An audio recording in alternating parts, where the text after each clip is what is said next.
Hi guys, I'm Zoe from Zoe's Fancy Cakes. Welcome to my channel, and today I'm going to show you how I made this scary clown. All clowns are scary to me, guys. I hate them, so I didn't want this cake hanging around in my house too long after making it.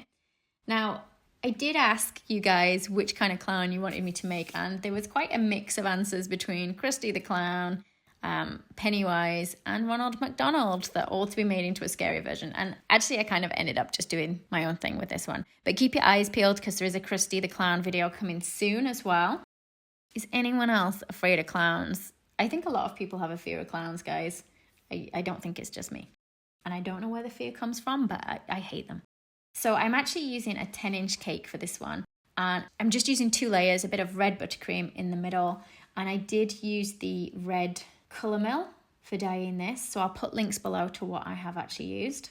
And I'm cutting the top of the head, so kind of a little almost corner off each top, and then we're curving it slightly and then a little bit off either side of the bottom of the jaw.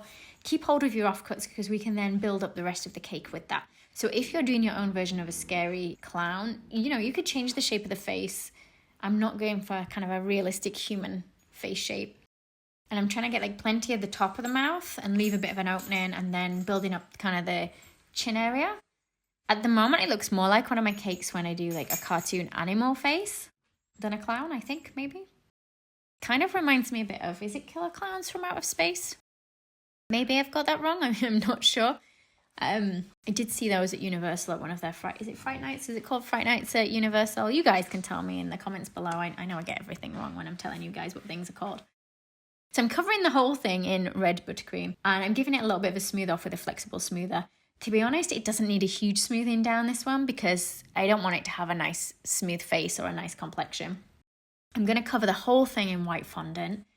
I'll put links below to the brands and everything that I've used, but you can use whichever one you want, guys. Just make sure it's big enough to cover the face. And I'm pushing it down in that mouth area first. Just make sure there's no air bubbles trapped in that mouth. And then in the eye area, and then once we've done that, we can press around the outer edges of the face. So I'm just trying to do a bit more definition in the mouth area and the chin. Let's give him a little dimple there on the edge of his chin, and even pinching out sort of a little bit of a lip area. And if you can't get your fingers in to make it sharp enough, you can use different modeling tools. Also, you might not want to use your fingers. You might want to just use the modeling tools. Go with whatever you're most comfortable with.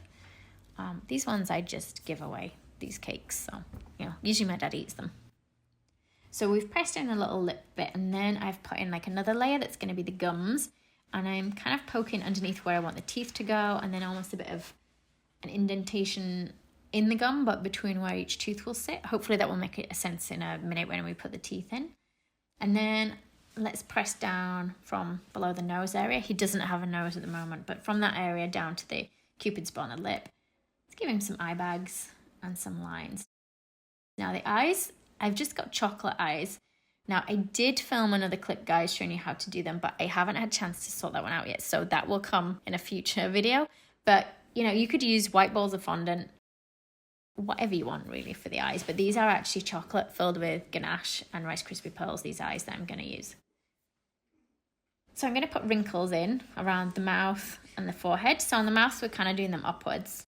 So my mum came in while I was working on this because at the moment, guys, I don't have, my kitchen's not really in use. It's all been changed, so I borrowed her kitchen. She thought I was making a dinosaur. I guess I can kind of see it. Does it look like a dinosaur? Anyway, I'm going to push those chocolate eyeballs in fairly deep. I've shaded them a little bit with edible powders. So one of them's been dusted with a bit of red, and the other one's been dusted with a bit of blue and black. Again, I'll put links to the powders I used below. Let's give him a bit of spare fondant underneath the eye for the bag. I was going to have one eye sticking out quite a lot more than the other one, and then I ended up pushing it a bit further in. But I think I maybe should have left it sticking out more. I don't know, should I have left it sticking out more, guys? I feel like I need another attempt at one of these scary clowns. So lots of lines around those eyes. Can't speak today, can't form words. Crow's feet. Okay, and then we're going to continue just putting those wrinkles in. I don't think they show very well because I've done it on white fondant, so apologies that they don't show up overly well, all these lines. A bit more definition on the lip. So I'm just trying to enhance sort of the eyebrow area a little bit by pressing it a bit tighter, giving him a more obvious scar, kind of that runs down across the face. I think you can just about see it over the eye as well. And I'm going to use my powder colours now for painting this one. So I'm using them dry to fill the mouth and even a little bit of red in there. And then I think maybe we should have put a tongue in. So I'm going to put a line in where I want to be, it's almost like 2 arches for the tongue. And then I'm going darker above it with the black so it makes the tongue look more like a tongue. Then we're going to make little teardrops for the teeth. And I'm trying to push them in each of those little gaps that I made in the gum line earlier. I'm trying to do the fang ones a little bit longer. And you don't even have to have sharp pointy teeth. You know, you could change and play around with the shape of the teeth. I just thought, you know, he didn't need a nice set of clean, neat, tidy teeth. Just something a bit scary. So we've done them on the bottom as well. Then I'm going to roll out some black, and this is going to cover my backboard. You can leave it smooth if you want, or you can drape it and have it a bit more fabric-y. So I've gone with a bit more fabric-y, so I'm kind of creasing it as I'm putting it around. I don't need it to come all the way to the bottom of the board because he's going to have the ruffles that go around the neck.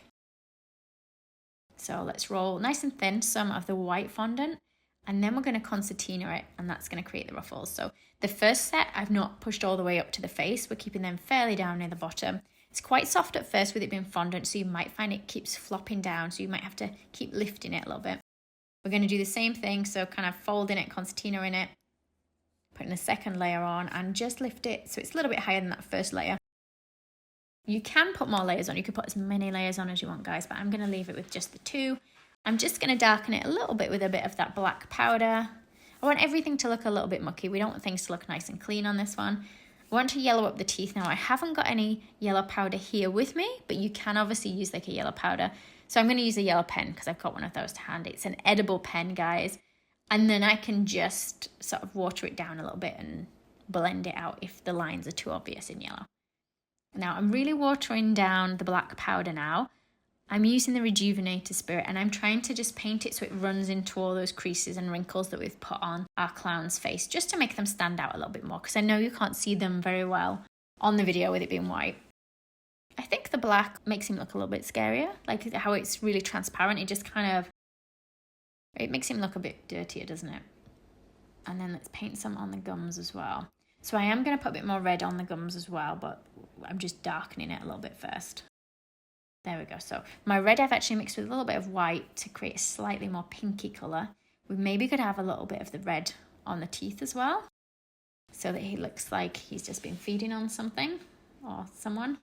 I really don't watch horror films at all, guys. Like nothing even remotely scary. Do you guys like horror films? I really don't. Okay, so let's paint up the lips. We're going a little bit redder for the lips. Can you see everywhere that I've put kind of a crease? The paint doesn't fall into it if I keep the paint thick. And when I say paint, it is edible food colours that I've mixed to the paint, guys. But I thought it makes it look a little bit scarier that you can see those white lines. Almost like he's kind of put lipstick on really badly. Let's do some on the cheeks as well. I'm just darkening around the eye area a little bit more. And you can go over it as many times as you want. You can add as many different colours as you want. And I think I put my hand in shot quite a bit, guys, so I apologise if you can't actually see where I'm painting. I think we're going to go blue eyebrows. Why not? I'm trying to keep them fairly high up, but I've obviously left that mark from where I pressed it into the fondant earlier as well. Okay, so we want a big nose. Again, if I'd have thought this through, I could have found something that was big and round and like sweet-like, I don't know, a big gobstopper or something maybe that would have gone on the cake. I didn't think it through, so this is actually a large ball of fondant, so you're probably not going to want to eat that large ball of fondant, although I know my sister would. She loves fondant. And then for the hair, I'm actually using some candy floss, guys. It was really quick and easy to use candy floss for the hair. I thought it was quite effective. I really liked it. However, if you are going to use candy floss, bear in mind that once it's in the air, it starts to dissolve and kind of shrink. So I would say this hair lasted like this for about maybe an hour at the most. So if you're doing this, you're going to take it to a Halloween party, remember, put that candy floss on when you arrive at the party or just before you're going to serve the cake, because it's not going to last long. It's going to kind of shrink down, which actually kind of looked quite scary once it had shrunk. So if that's the look you're going for, then, you know, you could leave it like that. That's absolutely fine. Okay, so clown all done. And yeah, he's going to haunt me in my dreams, I think, tonight. Thank you ever so much for watching, guys. Don't forget to check out all of my other, or some of my other videos, especially the Halloween ones. I mainly do cutesy Halloween ones, so you'll find quite a few cute ones on my channel as well. Right, guys, thanks for watching. Bye. If you liked the video, be sure to hit the thumbs up button and leave me a comment below. You can see more of my tutorials by clicking on the images on screen now. If you haven't already, make sure you click the subscribe button to stay up to date with my future tutorials. There are also links in the description box below where you can find me on Facebook, Instagram, and more.